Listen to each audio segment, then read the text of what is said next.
Have you actually considered, by letting an agent do an open house on your home when you have it listed for sale, that you're actually doing them a favor? My guess is no. And I'm going to explain what I mean right after we talk about the stats for Newmarket. So like my other market update videos, this month we're going to review Newmarket. What we're going to have a look at is we're going to have a look at the most current month, which we have in the Toronto Real Estate Board stats, which is September 2021. We'll compare that with what happened a year ago in September 2020, and then we're going to have a look at August 2020 as well, 21 as well, to give you a bit of a contrast. So if we look at the numbers, so N stands for new listings coming to market. The S is sales that happen through the month, and the A is active listings. And active listings are what carries over into the next month. So they could be cancellations, relists, essentially what didn't sell. New listings 299 a year ago. Sales through the month in September 2020 was 201. Active listings, which carried over into October 2020, was 214. So in August 21, we saw 140 listings coming to market. We saw 132 sales through the month, and active listings were 60. So definitely, if you look year over year, the market definitely has tightened up. And this has been the news that we've been seeing all year, that there's less inventory. The buying trend has continued to be very heated, and we're seeing that in the numbers. So if we look at September 2021, we had 172 new listings come to market. Now, I want to point this out, that this is the first time in 4 or 5 months, if you've been following my videos, that we've actually seen an increase in the number of new listings coming to market. It's been decreasing for a number of months. So this is the actual first month where we've seen the numbers actually increase again. Which would be typical of your typical September as the market gets going after the summertime and kids get back to school and that sort of thing. Sales through the month was 115, so we saw a reduction there, which again is not untypical for September, because notwithstanding what we've been going through for the last 18 months, but certainly this year, getting kids back to school, there's always a bit of a lull in the market for around the first 10 days to, 2 weeks of September.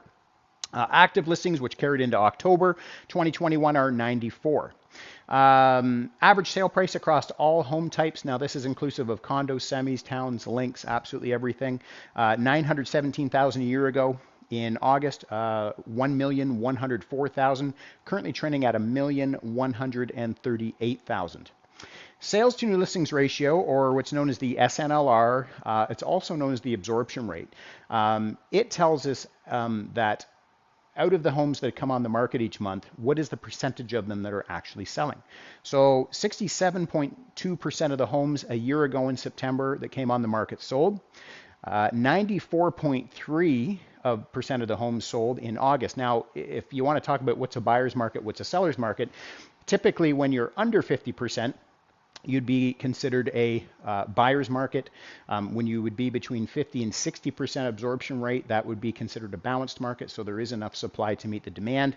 And then when you start getting over the 60%, that would be indicative of what would be a seller's market. So 94.3% in August, definitely seller's market. September, 66.9% of the homes that came on the market sold. So again, we're seeing that as an increase in the new listings coming out, but also an increase of that inventory hanging around. So not shockingly, that absorption rate is actually declining, and you're going to see how that affects months of inventory in a second. So the MOI is what's known as months of inventory remaining. So it tells us that if no other homes came on the market after today at the current rate of consumption or the current rate of buying, how long would it take to completely deplete the inventory? So a year ago, 1.1 months, 0.5 months of inventory. So 2 weeks of inventory in August, currently trending at 0.8. So again, not shockingly, as the number of new listings coming out climbs, as the active listings that carry over month to month climb, and then of course the absorption rate to that is actually declining. So the inventory levels, which this is indicating, is on the climb. Sale price to list price ratio, a year ago, homes selling at 101.5% of asking price, 106.5 in August, and currently trending at 108.6. Days on market to get a home sold is 13. 11 in August, currently trending at 9. So one thing I want to point out here, and if you've been watching my other videos, you'll notice that the days on market, as we saw less new listings coming to market, the days on market counter was actually climbing. And where we see that happen is when buyers are starting to go back and look at these active listings that have been carrying over month to month to month. So, the listings have been on the market for 30 days, 60 days, 90 days. So after buyers are looking at the new inventory, not seeing what they want, they start going back and attacking this active listings, and that's what causes it to come up. So with the more new listings coming to market, I'm actually not shocked to see the days on market come back down. We know statistically that homes have their most amount of activity in the first 2 weeks on the market. So to get back to my initial question, which is, have you ever considered that you are doing a favor to the agent who is doing an open house on your home? And, statistically, we have to look at, what is the percentage of homes that actually sell as a result of an open house? And we know from statistics and surveys conducted by the National Association of Realtors that less than 5% of houses actually sell as a result of an open house. Now, does it ever happen where you have that buyer that walks through an open house on that Saturday or Sunday afternoon or that Thursday night and they like, this is the one, we love it? Absolutely, of course. And do open houses work? I mean, it depends on what you want to do. I mean, there was a time in history where we didn't have full motion video tours, we didn't have drone photography and video, we didn't have high definition professional photos, So certainly open houses played a part, but certainly we've just gone through 18 months of the busiest market we have ever seen in the GTA without open houses. So clearly I would suggest that open houses do not sell houses. Now, you have to remember the last time you were at an open house, what is the first thing you did when you walk in the door? And hopefully it was take off your shoes, but you generally are signing in. So you're signing your name, your phone number, your email.